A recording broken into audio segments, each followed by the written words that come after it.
लिसानी यफ़क़हू क़ौली। बिस्मिल्लाहि वस्सलातु वस्सलामु अला रसूलिल्लाह।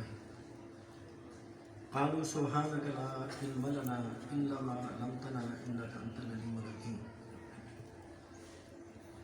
मेरी इंतहाई निगारिश यही है तेरे नाम से इब्तिदा कर रहा हूँ।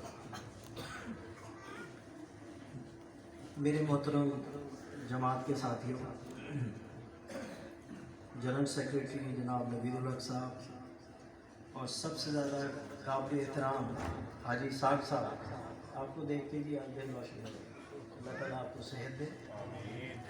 और मेरी आंखें मुंतज़िर थी शाह साहब के लिए और उनके साहबजादे यहाँ पर तशरीफ़ लाए हुए थे, तो मैंने उनसे बारहा पूछा कि अगर शाह साहब नहीं होंगे तो मज़ा नहीं आएगा।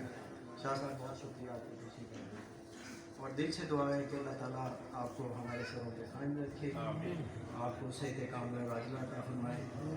और इसके अलावा नवीद ने जैसे बताया, हमारे उस्ताद मुकर्रम मखदूम साहब भी तशरीफ़ लाए, बहुत शुक्रिया तशरीफ़ आने का। और गुलाम कासिम ने तो आज रंग जमा दिया, अल्लाह ताला इसको भी खुश रखे। सबसे पहले जी मैं आप सब लोगों को खुशामदीद कहता हूँ कि आपने इतना जौक दर जौक आज की इस उर्स में शिरकत की, जिससे वो कहते हैं ना कि खून बेशुमार तौर पर बढ़ गया। तो अल्लाह ताला इसको जज़ाए खैर दे। लेकिन मैं सबसे पहले ये चाहूँगा कि हम ज़रा एक तजदीद अहद करें कि हम यहाँ पर क्यों इकट्ठे हुए हैं। ये बयान गाने हज़रत क़िबला शाह साहब सिराजुल हक़ का एक उनका जो मिशन है उसको ज़िंदा व जावेद रखने के लिए हम यहाँ इकट्ठे हुए हैं।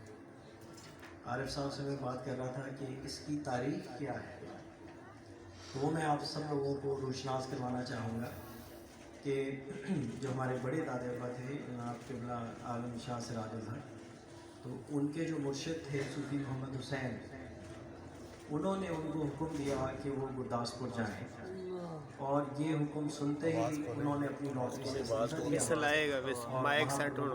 जाकर शिफ्ट हो गए। और मेन मकसद क्या है? मेन मकसद ये था कि वहाँ पर कादियान जो है वो बहुत नज़दीक है गुरदासपुर से, और उनका भी सालाना इज्तिमा इन्हीं 24-25 तारीख को होता था। और तारीख़ ये कहती है कि ये वो ज़माना है कि जहाँ पर वो अपने अक़ीदे का चर्चा कर रहे थे।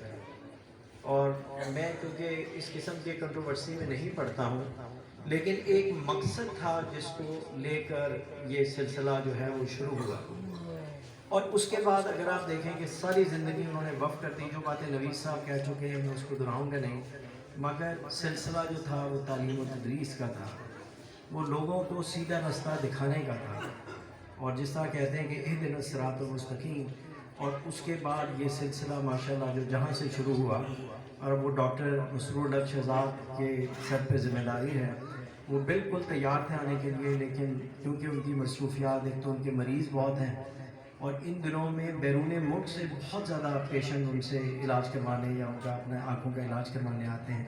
तो उन्होंने ये इतनी भारी जिम्मेदारी मेरे कंधों पे डाल दी कि मुझे इस उर्स के अंदर उनको भी रिप्रेजेंट करना है। तो उनके लिए भी आप दुआ करें कि अल्लाह ताला उनको भी सेहत दे और हमारे सरों पर कायम रखे। लेकिन मैं आपको ये गारंटी कर रहा हूँ कि इस वक्त जो भी इस सिलसिले को जारी और सारी रखने के लिए, दिन रात तरक्की करने के लिए उनकी मशावरत से हम लोग ये इसको आगे लेकर चल रहे हैं। और यही ज़िम्मेदारी उन्होंने मुझे दी थी और मैं उसको ना नहीं कर सका। अब इस सिलसिले की से हमें क्या हासिल हुआ? ये सिलसिला गुरदासपुर से फिर जाकर शिफ्ट हो गया फैसलाबाद में, और वहाँ पर क्लेम के अंदर जो गुरुद्वारा मिला वहाँ पर एक दारुल कायम कर दिया गया। अब दारुल भी कायम करने का जो ऑब्जेक्टिव था या जो मकसद था वो बड़ा क्लियर था बुज़ुर्गों के जहन के अंदर कि यहाँ से इस किस्म के लोग फारिग व तहसील हों कि ना सिर्फ उनको दुनियावी तालीम दी जाए बल्कि उनको दीनी तालीम से भी बहरामंद किया जाए, ताकि वो एक माशरे का भरपूर हिस्सा बन सके। और उसके बाद से आप उठा के देख लीजिए कि ना जाने कितने लोग हैं जो आला से आला अपनी जिम्मेदारियां अदा कर रहे हैं, मुल्क कौम की खिदमत कर रहे हैं। बल्कि मैं आपको ये भी बताता चलूँ कि हम अल्हम्दुलिल्लाह हम 4 भाई हैं ہم چاروں کے چاروں نے انہی مدرسوں سے تعلیم حاصل کی، اور میرا خیال ہے شاہ صاحب آپ بھی یہاں کے طالب علم ہیں، اور اس کے علاوہ مخدوم صاحب بھی یہاں کے طالب علم ہیں، قاسم صاحب بھی یہاں کے طالب علم ہیں. تو یہ